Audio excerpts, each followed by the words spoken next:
সুপ্রিয় দর্শকবৃন্দ, আসসালামু আলাইকুম রহমতুল্লাহি আবরাকাতু। বাংলাদেশ ব্যাংক নিয়ে দৈনিক প্রথম আলোতে আজকে একটি প্রতিবেদন প্রকাশিত হয়েছে। তো চলুন আমরা দেখি প্রতিবেদনটিতে কি লিখেছে। 3. গভর্নর যেভাবে ব্যাংক খাতে অনিয়মের সহযোগী হয়ে ওঠেন। আওয়ামী লীগ সরকারের পতনের পর অন্তর্বর্তী সরকারের অন্যতম প্রধান কাজ হয়ে দাঁড়ায় ব্যাংক খাতের সংস্কার সাধন। কারণ আগের সরকারের সময় সবচেয়ে বেশি ক্ষতি হয়েছে এই খাতের। সেই জন্য বাংলাদেশের অর্থনৈতিক পরিস্থিতি বিষয়ক শ্বেতপত্র প্রণয়ন কমিটি ব্যাংক খাতকে কৃষ্ণ গহ্বরের সঙ্গে তুলনা করেছে। কমিটির প্রতিবেদনে বলা হয়েছে, দেশের ব্যাংক খাতে দুর্দশাগ্রস্ত ঋণের পরিমাণ এখন 6,75,000 কোটি টাকা। খাতটি বিধ্বস্ত হয়ে গেছে। রাষ্ট্রীয় সংস্থার সহায়তায় ব্যাংক দখল হয়েছে।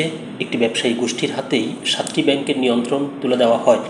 এই সুযোগে বড় অঙ্কের অর্থ দেশের বাইরে পাচার করা হয়। দেশে মূল্যস্ফীতি নিয়ন্ত্রণ, ব্যাংক খাতে তদারকি ও নিয়ন্ত্রণের দায়িত্ব বাংলাদেশ ব্যাংকের। নিয়ন্ত্রণ সংস্থাটি সর্বোচ্চ ক্ষমতা গভর্নরের হাতে। তিনি কেন্দ্রীয় ব্যাংক পরিচালনা পরিষদেরও চেয়ারম্যান। আওয়ামী লীগ 2009 সালের 6 জানুয়ারি ক্ষমতা নেওয়ার দিনে গভর্নর ছিলেন বর্তমান অর্থ উপদেষ্টা সালেউদ্দিন আহমেদ। ওই বছরের 30 এপ্রিল তার মেয়াদ শেষ হলে নতুন গভর্নর হন আতিউর রহমান। 2016 সালে বাংলাদেশ ব্যাংকের রিজার্ভ চুরির ঘটনার পরে তিনি পদত্যাগ করেন। তার সময় রাজনৈতিক সিদ্ধান্তে নতুন ব্যাংক অনুমোদন ও ঋণ পুনর্গঠন সুবিধা দিয়ে বিতর্কিত হয় কেন্দ্রীয় ব্যাংক। 2016 সালে সাবেক অর্থসচিব ফজলে কবির গভর্নর হলে একের পর এক ব্যাংক দখল হতে থাকে। এসব ব্যাংকে নির্বিচার লুটপাট শুরু হয় দখলকারীরা। নতুন ব্যাংক অনুমোদন ও ঋণ নীতিমালায় ছাড় দিয়ে খেলাফি ঋণ গোপন করার কৌশলও দেখা যায় তার সময়ে। 2022 সালে গভর্নর পদে বসানো হয় আরেক সাবেক অর্থসচিব আব্দুর রউফ তালুকদারকে। তার আমলেও আগের ধারা অব্যাহত থাকে। পাশাপাশি টাকা ছাপিয়ে দেওয়া হয় লুটপাট হওয়া ব্যাংকগুলোকে। এসব টাকাও ঋণের নামে বের হয়ে যায়। এভাবে লুটপাটের সহযোগী হয়ে ওঠে কেন্দ্রীয় ব্যাংক। ছাত্র জনতার অভ্যুত্থানে আওয়ামী লীগ সরকারের পতন ঘটলে আব্দুর রউফ তালুকদার লোকচক্ষুর আড়ালে চলে যান এবং পদত্যাগ করেন। আতিউরের মেয়াদে অনিয়মের শুরু। 2009 সালের 1 মে গভর্নর পদে নিয়োগ পান আতিউর রহমান। তার মেয়াদের শুরুতে ততটা রাজনৈতিক হস্তক্ষেপ ছিল না। কেন্দ্রীয় ব্যাংকে তদারকিতে দুর্বলতা দেখা দেয়। এই সুযোগে সোনালী ব্যাংকে হলমার্কের জালিয়াতি ফাঁস হয়। এর জেরে কেন্দ্রীয় ব্যাংকের পরামর্শে সোনালী ব্যাংকের পর্ষদে পরিবর্তন আনে সরকার। তবে তার সময় আবার বেসিক ব্যাংকে জালিয়াতি হলেও রাজনৈতিক চাপে কেন্দ্রীয় ব্যাংক চেষ্টা করেও তা রুখতে পারেনি। 2012 সালে নতুন ব্যাংক অনুমোদনের উদ্যোগ নেওয়া হলে কারা তা পাবেন সেই তালিকা সরকারের উচ্চ পর্যায় থেকে গভর্নরকে দেওয়া হয়। সেই অনুযায়ী আওয়ামী লীগ নেতাদের 9টি ব্যাংকের লাইসেন্স দেওয়া হয়।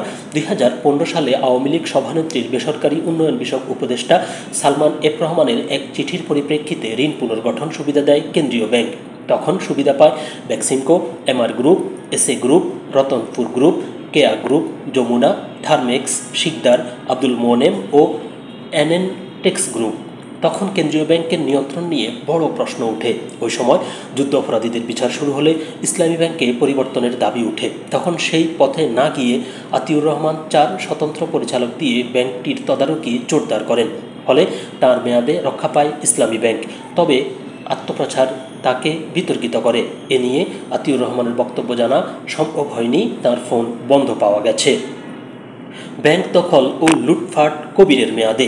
2016 সালে কেন্দ্রীয় ব্যাংকের বৈদেশিক মুদ্রার রিজার্ভ চুরি হলে আতিউর রহমান পদত্যাগ করলে ওই বছরের 20 মার্চ সাবেক অর্থসচিব ফজলে কবির গভর্নরের পদে নিয়োগ পান। 2017 সালের শুরুতে ইসলামী ব্যাংক ও পরে সোশ্যাল ইসলামী ব্যাংক লিমিটেড দখল করে এস আলম গ্রুপ। গভীর রাতে ও বাসায় বসে এই দখল অনুমোদন দেন ফজলে কবির। এরপর এসব ব্যাংকে লুটপাট শুরু হলে তিনি তদারকি কমিয়ে দেন। গভর্নরের অফিস ও বাসভবনে এস আলম গ্রুপের কর্মকর্তাদের অবাধ যাতায়াত শুরু হয়।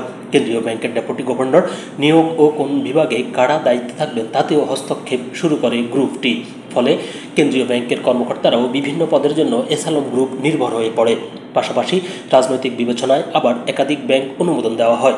ঋণ নীতিমালায় ছাড় দিয়ে খেলাফি ঋণ গোপন করার কৌশলও নেওয়া হয়।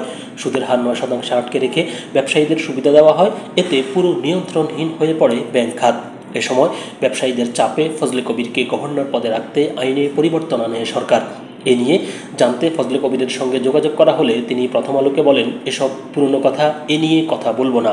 এরপর তিনি ফোন কেটে দেন। টাকা ছাপিয়ে দেন তালুকদার। 2022 সালের জুলাইয়ে আরেক সাবেক অর্থসচিব আব্দুর রউফ তালুকদার গভর্নর পদে দায়িত্ব পান। তার আমলেও আগের মতো বেনামে ঋণ ও জালিয়াতি করে ঋণ বিতরণের ধারা অব্যাহত থাকে। তিনি অনিয়ম বন্ধে উদ্যোগ নিতে ব্যর্থ হন, পরে অনিয়মে যুক্ত ব্যবসায়ীদের সহযোগী হয়ে পড়েন বলেও অভিযোগ রয়েছে। তার সময়ে টাকা ছাপিয়ে লুটপাট হওয়া ব্যাংকগুলোকে দেওয়া হয়। এসব টাকাও ঋণের নামে তুলে নেয় এসালন গ্রুপ। আবার রিজার্ভ থেকেও ডলার দেওয়া হয় তৎকালীন সরকারের কাছের ব্যবসায়ীদের। এজন্য সরকারের পতন ঘটলে আত্মগোপনে থেকে পদত্যাগ করেন তিনি। আব্দুর রউফ তালুকদারের ফোন বন্ধ রয়েছে, যে কারণে তার বক্তব্য পাওয়া যায়নি। খেলাফি ঋণ পরিস্থিতি। আওয়ামী লীগ আমলে নামে বেনামে নেওয়া ঋণ এখন খেলাফি হতে শুরু করেছে। 2009 সালে ব্যাংক খাতে খেলাফি ঋণ ছিল 22,500 কোটি টাকার মতো, যা গত সেপ্টেম্বরে প্রায় 13 গুণ বেড়ে দাঁড়ায় 2,84,977 কোটি টাকা। জুলাই সেপ্টেম্বর 3 মাসেই ব্যাংক ব্যবস্থায় খেলাপি ঋণ বেড়েছে 73,586 কোটি টাকা। ফলে ব্যাংক থেকে বিতরণ করা ঋণের প্রায় 17%ই বর্তমানে খেলাফিতে পরিণত হয়েছে। সরকার পরিবর্তনের পর অন্তর্বর্তী সরকার আহসান এইচ মনসুরকে বাংলাদেশ ব্যাংকের গভর্নর পদে নিয়োগ দেয়। তিনি সম্প্রতি এক অনুষ্ঠানে বলেছেন, ব্যাংক খাতের খেলাফি ঋণ বেড়ে আগামী দিনে মোট ঋণের 25 থেকে 30% পৌঁছে যাবে। এসব ঋণের বড় অংশই 2017 সালের পর দেওয়া হয়েছে, যার বড় অংশই পাচার হয়ে গেছে।